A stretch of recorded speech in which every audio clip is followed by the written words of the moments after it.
Halo, bapak-bapak sekalian yang sedang menyimak segmen Kesehatan Pria.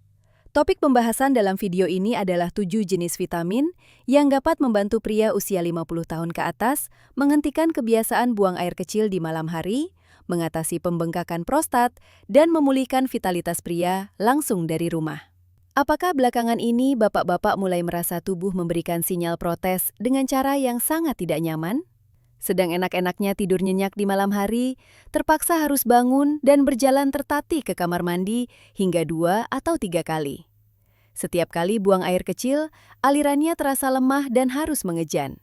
Setelah selesai pun, rasanya masih belum lega, seolah-olah masih ada sisa air yang tertinggal. Belum lagi masalah hubungan suami istri. Api gairah yang dulu membara, kini entah kemana. Digantikan oleh rasa lelah, perasaan keinginan ada, tapi kemampuan tak sampai. Yang membuat rasa percaya diri sebagai laki-laki perlahan terkikis. Banyak bapak-bapak yang curhat kepada saya. Dok, mungkin ini karena sudah tua. Mesin tubuh yang mulai aus adalah hukum alam. Ya terpaksa pasrah saja hidup berdamai dengan keadaan. Tapi tolong bapak-bapak, jangan buru-buru menerima nasib itu. Jangan jadikan usia sebagai kambing hitam atas penurunan kesehatan. Faktanya, gejala-gejala yang mengganggu itu bukan sepenuhnya karena Bapak sudah melewati usia 50 tahun. Sebagian besar penyebab utamanya adalah karena mesin biologis dan filter prostat Bapak sedang kelaparan. Tubuh Bapak kekurangan nutrisi penting yang dibutuhkan untuk beroperasi dengan lancar. Dalam video spesial hari ini, saya tidak akan meresepkan obat-obatan kimia yang mahal. Sebaliknya, saya akan mengajak bapak-bapak pergi ke pasar untuk menemukan 7 jenis vitamin dan mineral yang diibaratkan sebagai 7 antibiotik alami terkuat. Mereka memiliki kemampuan untuk meredakan peradangan, mengecilkan ukuran prostat, menghentikan kencing malam, dan yang terpenting, membangkitkan kembali energi maskulin yang sedang tertidur. Dan kabar baiknya, hampir semua nutrisi ini ada dalam bahan makanan murah meriah yang mudah ditemukan di Indonesia. Mari kita telusuri sekarang juga. Bapak-bapak sekalian, untuk memperbaiki mobil yang jalannya tersendat-sendat, hal pertama yang perlu kita lakukan adalah membuka kap mesin dan melihat langsung ke mesin di dalamnya. Tubuh pria setelah usia 50 tahun juga demikian, sedang mengalami masa transisi diam-diam namun sangat kuat, yang dalam dunia medis disebut proses penuaan pria. Pertama, mari bicara tentang bahan bakar kehidupan kita, yaitu hormon testosteron. Penelitian menunjukkan bahwa setelah usia 50, kadar testosteron mulai merosot tajam. Bayangkan, testosteron seperti bensin Pertamax Turbo yang membuat mesin mobil menderu gahar dan melaju kencang. Ketika bensin jenis ini menipis, mesin tidak hanya bersuara lemah atau tersendat, tetapi komponen mesin juga mulai rongsok. Tanda yang paling jelas adalah otot-otot kekar yang dulu Bapak banggakan kini perlahan menyusut. Digantikan oleh lapisan lemak perut yang menggelambir meskipun pola makan Bapak masih sama seperti dulu. Dan justru lapisan lemak perut yang menyebalkan inilah musuh nomor 1. Lemak ini menghasilkan zat-zat penyebab peradangan yang diam-diam menyerang organ kecil namun sangat berkuasa. Kelenjar prostat. Inilah saat di mana mimpi buruk dimulai. Kelenjar prostat normalnya hanya seukuran buah kenari atau biji nangka. Terletak tepat di bawah kandung kemih dan mengelilingi saluran kencing. Namun ketika Bapak memasuki usia ini, akibat gangguan hormon dan peradangan, prostat mulai membengkak. Dari seukuran kenari, bisa membesar seukuran jeruk nipis, bahkan jeruk keprok.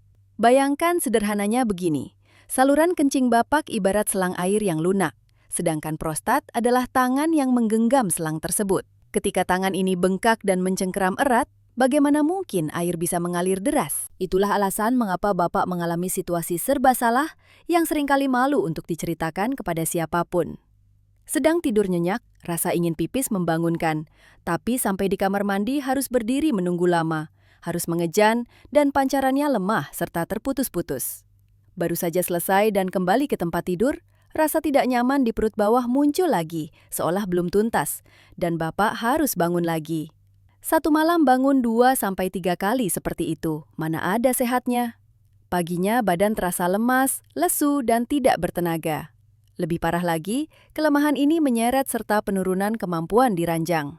Ketika gerbang prostat meradang dan tertekan, sistem pembuluh darah yang memberi nutrisi ke area sensitif juga terganggu. Darah yang dipompa ke bawah menjadi lebih sulit, membuat upacara bendera di pagi hari menjadi langka, dan momen keintiman dengan istri menjadi canggung karena perintah otak tidak sampai ke bawah. Saya mengerti perasaan ini. Ini bukan hanya ketidaknyamanan fisik, tapi memukul telak harga diri seorang pria sebagai kepala keluarga. Tapi hal terpenting yang ingin saya Bapak ingat di bagian ini, pembesaran prostat atau penurunan testosteron adalah perubahan alami. Tapi tingkat keparahannya dan seberapa cepat terjadinya bergantung sepenuhnya pada bahan bakar yang Bapak masukkan setiap hari. Kita tidak bisa mencegah diri menjadi tua, tapi kita sepenuhnya bisa mencegah pembengkakan dan peradangan itu dengan nutrisi yang cerdas. Segera setelah ini, kita akan masuk ke solusi pertama, sejenis obat dewa gratis yang diberikan alam. Tapi sayangnya, mayoritas pria di Indonesia justru sedang menyia-nyiakannya. Bapak-bapak, jika harus memilih satu saja obat dewa untuk melindungi prostat dari pembengkakan dan risiko kanker, saya tidak akan ragu memilih vitamin D. Saya sering menyebutnya dengan bercanda sebagai panglima tertinggi sistem kekebalan tubuh. Mengapa ini begitu penting? Biasanya kita hanya mendengar vitamin D untuk kekuatan tulang. Tapi penelitian terbaru mengungkap fakta mengejutkan. Sel-sel prostat pria memiliki banyak pintu masuk khusus untuk vitamin D. Ketika prostat membesar, pada dasarnya itu karena sel-sel di sana sedang meradang dan berkembang biak secara liar, seperti rumput liar yang tumbuh tak terkendali. Disinilah vitamin D berperan sebagai tukang kebun yang rajin namun tegas. Ia masuk ke setiap sel, menekan zat penyebab radang, dan memerintahkan sel-sel yang membelah secara kacau itu untuk tenang. Bahkan memerintahkan mereka untuk menghancurkan diri sendiri jika ada tanda-tanda tidak normal. Dengan kata lain, cukup vitamin D berarti prostat bisa tetap terjaga ukurannya yang normal. Sedangkan jika kurang, risiko pembengkakan dan perburukan kondisi sangat tinggi. Sayangnya, pria Indonesia, terutama yang tinggal di kota besar, mengalami kekurangan vitamin D yang parah. Pagi berangkat kerja duduk di ruangan ber-AC. Sore pulang, matahari sudah terbenam. Kita hampir selalu menghindari matahari. Lalu bagaimana cara mendapatkan sang raja ini tanpa keluar uang sepeser pun? Pertama, dan yang paling efektif, berjemur dengan cara yang benar. Tolong ingat baik-baik jam ini, dari jam 10 pagi sampai jam 2 siang. Terdengar aneh karena kita biasanya takut matahari jam segitu terasa terik. Tapi justru itulah saat sinar UVB paling kuat untuk kulit memproduksi vitamin D. Setiap hari, Bapak hanya perlu menyisihkan 15-20 menit. Bukalah baju jika memungkinkan, atau kenakan kaos singlet agar matahari langsung menyinari punggung, perut, dan lengan. Ingat, jangan berdiri di balik kaca jendela, karena kaca sudah memblokir sinar yang bermanfaat itu. Hanya 15 menit saja, tubuh Bapak bisa memproduksi 10.000 hingga 20.000 unit vitamin D, dosis raksasa yang tidak bisa ditandingi pil manapun, dan ini sepenuhnya alami serta aman. Cara kedua, nutrisi dari jamur yang dijemur dan ikan berlemak. Jika sedang musim hujan atau mendung berhari-hari bagaimana? Carilah jamur. Tapi ini ada trik ahli yang jarang orang tahu. Jamur biasa seperti jamur kancing atau jamur shiitake mengandung sedikit vitamin D. Tapi jika sebelum dimasak Bapak menjemur jamur tersebut di bawah sinar matahari selama 30 menit sampai 1 jam, jamur itu akan bekerja seperti panel surya. Kandungan vitamin D dalam jamur akan melonjak naik hingga puluhan kali lipat. Setelah itu, baru Bapak masak untuk sop atau tumis, vitamin D-nya tetap terjaga. Ini cara murah dan sangat cerdas. Selain itu, ikan kembung, sarden, salmon, ikan tuna, dan kuning telur ayam kampung juga sumber yang baik. Usahakan makan ikan berlemak setidaknya 2 kali seminggu. Satu catatan kecil tapi penting. Vitamin D larut dalam lemak. Jadi, jika Bapak minum suplemen, minumlah saat makan besar yang ada sedikit lemaknya seperti daging, ikan, atau tumisan agar terserap maksimal. Namun, saya tetap menyarankan utamakan sinar matahari dan makanan alami dulu. Hanya jika hasil tes darah menunjukkan angka vitamin D sangat rendah, barulah butuh resep dokter. Karena kelebihan vitamin D dari obat juga tidak baik untuk ginjal. Jadi, langkah pertama untuk mengecilkan prostat, melangkahlah keluar, cari matahari, dan bersahabatlah dengan langit. Tapi belum selesai, untuk melindungi prostat secara menyeluruh, kita butuh perisai berwarna merah. Bapak-bapak, jika vitamin D adalah panglima tertinggi, maka nutrisi berikut ini adalah pasukan khususnya. Perisai baja yang melindungi prostat dari serangan sel asing dan kanker. Saya berbicara tentang lycopene.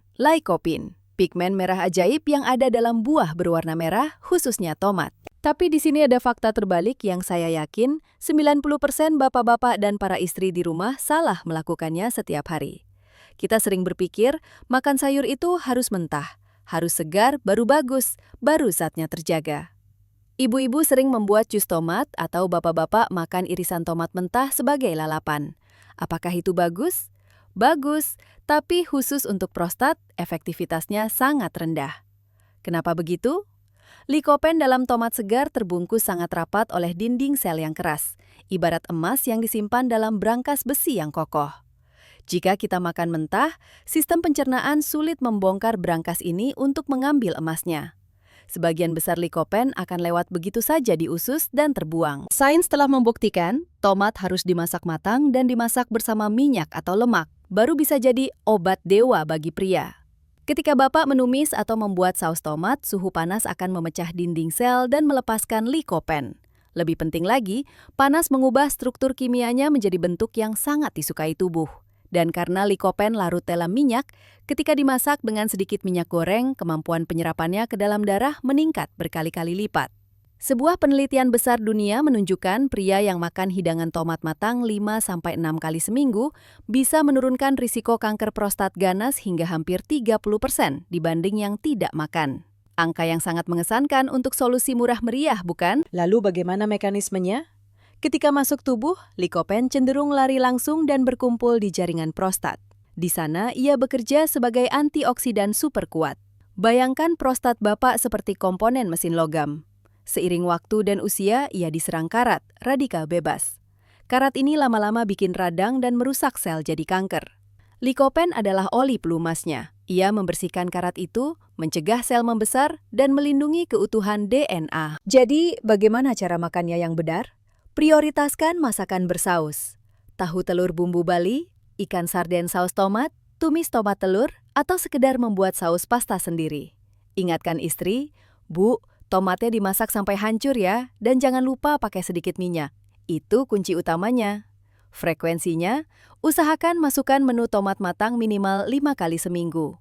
Murah, enak, dan sangat cocok dengan lidah Indonesia. Kalau bosan tomat, Bapak bisa ganti dengan semangka merah, pepaya matang yang merah, atau jambu biji merah. Semangka mengandung banyak likopen dan bisa dimakan langsung karena strukturnya sedikit lebih mudah diserap dibanding tomat mentah. Tapi tomat masak tetaplah juaranya. Intinya, mulai hari ini jika melihat sambal tomat goreng atau tumis tomat di meja makan, jangan remehkan. Itu adalah obat pelindung kejantanan terbaik yang bisa Bapak temukan. Namun Bapak-bapak, di dunia gizi ada teman yang sangat baik. Tapi jika terlalu akrab malah bisa jadi pengkhianat. Itulah kisah 2 nutrisi yang akan saya bahas ini, vitamin E dan selenium. Dipakai dengan benar bikin perkasa. Dipakai salah malah mengundang petaka. Bapak-bapak, kita baru saja membahas vitamin D dan likopen sebagai pelindung. Sekarang saya kenalkan pasangan pengawal khusus, vitamin E dan selenium. Mengapa saya sebut ini pasangan pisau bermata dua? Karena batas antara manfaat untuk memulihkan vitalitas dan bahaya keracunan sangatlah tipis. Ini bagian paling penting yang jarang diperingatkan orang. Mari bicara sisi positifnya dulu. Vitamin E dan selenium adalah antioksidan yang melindungi dinding sel. Prostat dan sperma pria sangat sensitif dan mudah rusak. Vitamin E berperan sebagai rompi anti peluru yang membungkus setiap sel prostat, mencegahnya berkarat. Sedangkan selenium adalah bahan baku enzim khusus yang memperbaiki DNA rusak. Tanpa 2 zat ini, pabrik kejantanan pria bisa mogok kerja, sperma lemah, dan prostat mudah meradang. Kabar baiknya, harta karun 2 zat ini ada dalam camilan murah yang sering kita lihat saat lebaran atau kumpul-kumpul. Biji labu, kuaci labu, dan biji bunga matahari, kuaci biasa. Khususnya biji labu, di dunia medis nutrisi, kami menyebut biji labu sebagai pil alami untuk pria. Ia tidak hanya kaya vitamin E alami, tapi juga syarat dengan zinc, seng, yang vital untuk produksi testosteron. Segenggam biji labu setiap hari membantu menenangkan kandung kemih yang rewel, mengurangi kencing malam, dan menyehatkan prostat. Begitu juga dengan kuaci bunga matahari atau kacang almond, sumber vitamin E yang luar biasa. Namun, disinilah saya harus membunyikan sirine bahaya. Banyak bapak-bapak yang mendengar vitamin E bagus, langsung lari ke apotik beli suplemen kapsul dosis tinggi. atau memburu kacang impor mahal dan memakannya berlebihan. Ini kesalahan fatal. Sains membuktikan adanya kurva U yang kejam. Artinya, kurang jadi penyakit, cukup jadi sehat, tapi berlebih malah memicu kanker. Secara khusus, penelitian besar menunjukkan minum suplemen selenium dan vitamin E dosis tinggi dalam bentuk obat justru tidak mencegah kanker prostat, malah bisa meningkatkan risikonya pada beberapa kelompok orang. Contoh nyata adalah kacang Brazil, Brazil nut, yang sering dipromosikan sebagai superfood. 1 butir kacang Brazil saja sudah mengandung selenium untuk kebutuhan seharian. Kalau Bapak makan 5-10 butir sekaligus karena iseng, Bapak sedang meracuni diri sendiri dengan selenium yang bisa bikin rambut rontok, kelelahan, dan kerusakan saraf. Jadi apa rumus amannya? Katakan tidak pada suplemen vitamin E dan selenium dosis tinggi, kecuali ada resep khusus dokter. Buang pola pikir vitamin makin banyak makin bagus. Kembalilah ke makanan alami. Setiap hari, cukup makan segenggam kecil biji labu atau kuaci bunga matahari. Ingat, pilih yang dipanggang ringan atau mentah. Hindari yang terlalu banyak garam _gula atau yang digoreng _sangrai sampai gosong. Karena panas tinggi merusak vitamin E. Ikan kembung, sarden, dan telur juga sumber selenium yang aman. Ingat, tubuh kita butuh keseimbangan. Segenggam kuaci murah sambil ngeteh di pagi hari jauh lebih baik 1000 kali lipat daripada segenggam suplemen mahal yang penuh risiko. Selanjutnya kita masuk ke vitamin yang saking akrabnya. Semua orang merasa sudah tahu, padahal sering salah pakai sehingga khasiatnya hilang separuh. Benar, vitamin C. Tapi tunggu, jangan di-skip dulu. Kalau Bapak pikir vitamin C cuma buat sariawan atau flu, Bapak menyia-nyiakan setengah kehebatannya. Terutama untuk pria U50. Saya mengibaratkan vitamin C sebagai petugas kebersihan atau cleaning service di dalam tubuh. Kenapa? Setiap hari prostat bekerja ibarat lokasi proyek yang sibuk. Proses pembakaran energi menghasilkan banyak sampah beracun yang disebut radikal bebas. Kalau sampah ini tidak diangkut, mereka menumpuk, bikin radang dan merusak cetak biru sel yang berujung kanker. Disinilah vitamin C masuk, menyapu bersih sampah-sampah itu, melindungi DNA sel prostat. Dari mana dapatnya? Banyak orang mikir harus jeruk bagus tapi bukan rajanya. Di pasar Indonesia ada yang lebih dahsyat. Juaranya adalah jambu biji merah dan paprika, terutama yang merah _kuning. Kandungan vitamin C dalam paprika atau jambu biji bisa berkali-kali lipat dari jeruk. Lalu ada pepaya matang, buah rakyat yang murah meriah. Pepaya tidak hanya kaya vitamin C, tapi juga mengandung likopen yang saya sebut tadi. Brokoli dan sayuran hijau juga tambang emas vitamin C. Tapi, ada rahasia hidup mati vitamin C yang sering dilanggar ibu-ibu di dapur. Tolong ingatkan istri, vitamin C sangat takut panas. Kalau Bapak menumis paprika sampai layu atau merebus brokoli sampai lembek di sayur sop, vitamin C-nya sudah menguap habis. Karena itu, saran saya, makanlah mentah atau setengah matang. Paprika bisa jadi campuran salad segar. Pepaya dan jambu biji, makanlah langsung sebagai buah potong. Untuk brokoli atau sayuran, cukup dikukus sebentar atau dicelup air mendidih sebentar saja, blansir. Jangan disimpan lama-lama setelah dipotong. Jangan biarkan pepaya potong di kulkas seharian baru dimakan. Itu tinggal ampas, vitaminnya sudah hilang. Ingat, sepiring potongan pepaya atau jambu biji setelah makan bukan cuma pencuci mulut, tapi cara Bapak merawat prostat setiap hari. Namun Bapak-bapak, agar mesin di bawah sana bekerja mulus, selain pelindung dan petugas kebersihan, kita butuh memastikan sistem kabel dan aliran darah lancar. Itu tugas kelompok vitamin berikutnya. Pasukan logistik, yaitu vitamin B, khususnya B9, B6, B12, dan vitamin K. Bayangkan, setiap hari sel prostat membelah diri. Proses ini butuh cetakan DNA yang presisi. Vitamin B9, folat, dan B12 adalah pengawasnya, memastikan fotokopi kode genetik berjalan mulus tanpa cacat. Kalau kurang, kode DNA bisa error, dan inilah bibit kanker. Lebih dari itu, vitamin B membantu membuang racun dalam darah bernama homocysteine. Kalau zat ini tinggi, pembuluh darah rusak dan tersumbat. Bapak tahu kan, kejantanan bergantung total pada apakah darah bisa memompa ke area strategis dengan cepat dan kuat. Kalau pembuluh darah mampet, ya wajar kalau diperintah bangun malah diam saja. Lalu vitamin K, terutama K2.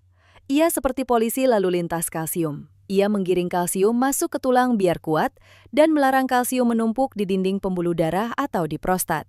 Berkat vitamin K, pembuluh darah Bapak tetap lentur, aliran darah lancar sampai ke bawah. Di mana mencarinya? Jawabannya ada di warna hijau tua. Rumusnya sederhana, makin hijau, makin bagus. Bayam, sawi hijau, brokoli. Ini adalah raja sayuran. Di pasar, sayur mayur ini sangat murah. Cukup direbus sebentar, ingat sebentar saja, dibuat pecel atau tumis bawang putih. Itu sudah jadi obat kuat pembuluh darah. Kacang-kacangan seperti kacang hijau, kedelai, tahu garis miring tempe, kacang merah sumber vitamin B yang limpah, telur dan ikan untuk B12. Sekali lagi, jangan masak sayur sampai hancur lebur seperti di sayur lodeh yang dipanaskan berkali-kali. Itu Bapak cuma makan serat, vitaminnya sudah wassalam. Jadi, pastikan di piring makan Bapak selalu ada sayuran hijau tua. Itu jaminan agar darah panas terus mengalir deras di pembuluh darah Bapak. Namun Bapak-Bapak, dalam perjalanan mencari sehat, ada jebakan mematikan karena ketidaksabaran. Bagian berikut ini sangat krusial, mohon disimak baik-baik. Kesalahan fatal yang sering terjadi. Bapak mendengar vitamin bagus, lalu beli segenggam obat suplemen dan diminum sembarangan. Tolong hentikan kebiasaan itu. Pertama, jebakan vitamin E dosis tinggi. Vitamin E alami di kacang itu bagus, tapi vitamin E sintetis dosis tinggi di kapsul? Riset membuktikan itu bisa meningkatkan risiko kanker prostat pada sebagian pria. Makanlah kuaci, itu cukup dan aman. Kedua, bahaya keracunan selenium.